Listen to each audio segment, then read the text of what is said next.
قرآن مجید کا اسلوب بیان دیکھیے کتنا دل آویز اور خوبصورت، اور مذہب اسلام کی خوبصورتی دیکھیے۔ غریبوں کو، یتیموں کو، لاچاروں کو، اپاہج اور کمزوروں کو، بیوگان اور اراملہ اور مساکین کو مدد کرنا، ان کی اعانت کرنا، ان کو کھانا دینا، یہ تو سارے لوگ کہتے ہیں، لیکن قرآن نے کتنی خوبصورتی کے ساتھ ہمیں بتایا کہ مسئلہ کھانے کا نہیں ہے، مسئلہ ان کو عزت دینے کا ہے۔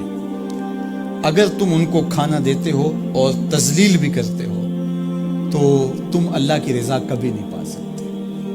اللہ کی رضا تمہیں تب نصیب ہوگی جب تم ان کی عزت نفس کا خیال رکھو گے، ان کی تذلیل نہیں کرو گے، تم ان کی تصویریں سوشل میڈیا پہ اور اخباروں پہ ڈال کر کے ان کی تذلیل کا سبب و ذریعہ نہیں بنو گے، تو پھر تمہارا رب تم سے راضی ہے۔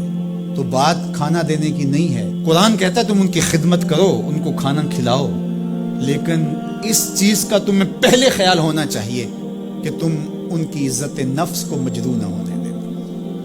وَرَجُلٌ تَصَدَّقَ بِصَدَقَةٍ فَأَخْفَاهَا حَتَّى لَا تَعْلَمَ شِمَالُهُ مَا تُنْفِقُ يَمِينُهُ۔ میرے حضور نے فرمایا جس شخص نے صدقہ کیا اور اتنے مخفی انداز میں کیا کہ جو دائیں ہاتھ نے خرچ کیا بائیں ہاتھ کو اس کا پتہ ہی نہ چلا، قیامت کے دن جب کوئی سایہ نہیں ہوگا اللہ ایسے شخص کو اپنے عرش کا ٹھنڈا سایہ نصیب فرمائے گا۔ کتنی بڑی بات ہے۔ قرآن نے ہمیں سرًا و اعلانی دونوں طریقے بتائے ہیں، اعلانیہ بھی خرچ کر سکتے ہو، مخفی بھی خرچ کر سکتے ہو، لیکن اعلانیہ خرچ تم تب کرو گے جب کسی کی عزت نفس کا مسئلہ نہیں ہوگا۔ آپ مسجد کے لیے فنڈ مانگ رہے ہیں، کوئی بات نہیں، یہاں تو کوئی ایسا شخص نہیں ہے، لیکن کسی ایک شخص کو دے رہے ہیں تو پھر آپ کو اس بات کا خیال کرنا ہوگا، اس وقت پھر مخفی کرنا تمہارے لیے ضروری ہے۔ اسی طرح اگر تم ترغیب کے لیے کر رہے ہو تو کوئی بات نہیں ہے، لیکن اس میں بھی تم یہ خیال رکھو کہ ترغیب میں بھی کسی کا دل نہ دکھنے پائے، کسی کی تصویر نہ آنے پائے۔ ترغیب دلانے کے بہت سارے طریقے ہیں، لیکن ترغیب دلانے سے قبل اپنے دل سے سوال کر لو، ترغیب کے پیچھے چھپی ہوئی کہیں ریاکاری تو نہیں ہے؟ چونکہ ریاکاری جو ہے یہ کالے پتھر پر کالے رنگ کی چیونٹی چلے تو اس کی چال سے بھی زیادہ باریک ہے، تو یہ بڑی باریک چال ہے۔ تو بعض کا بندہ کہتا ہے میں تو ترغیب کے لیے کر رہا ہوں، لیکن اس کے پیچھے اس کا نفس کھڑا ہوتا ہے اور اس کے نفس پہ یہ شاک ہوتا ہے کہ وہ بغیر تشہیر کے کرے، تو وہ ترغیب کا نام لے کے اپنی اس ریاکاری کے اوپر ترغیب کا پردہ ڈالنا چاہتا ہے، لیکن ہوتی ریاکاری ہی ہے۔ تو یہ اپنے آپ سے پوچھے، بندے کو پتا ہوتا ہے کہ میں کہاں کھڑا ہوں۔ اقبال نے کہا تھا کہ ملا سے نہ پوچھ اپنے دل سے پوچھ، تو بندے کو پتا ہوتا ہے کہ یہ ترغیب ہے یا اس کے پیچھے چھپی ہوئی ریاکاری ہے، اور ریاکاری تھوڑی سی بھی اللہ کو قابل قبول نہیں ہے۔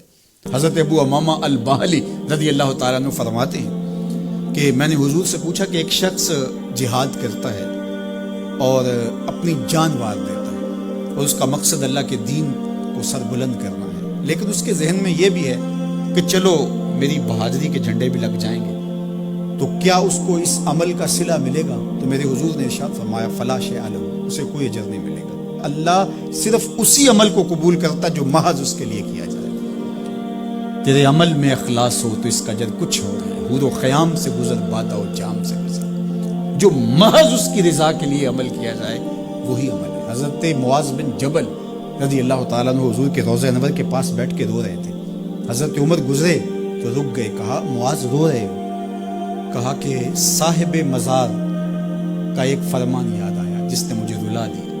تو کہا وہ کیا فرمان تھا؟ کہا ایک دن حضور نے کہا تھا تھوڑی سی ریا بھی شرک ہے، تھوڑی سی ریا بھی شرک ہے۔ تو ضرور رکیے، آپ ترغیب کا نام لے رہے ہیں کہ میں ترغیب دینے کے لیے کر رہا ہوں، لیکن ذرا ایک لمحے کے لیے رک کے اپنے آپ سے سوال کر لیجئے، ترغیب کے پردوں کے پیچھے چھپی ہوئی کہیں ریا تو نہیں ہے؟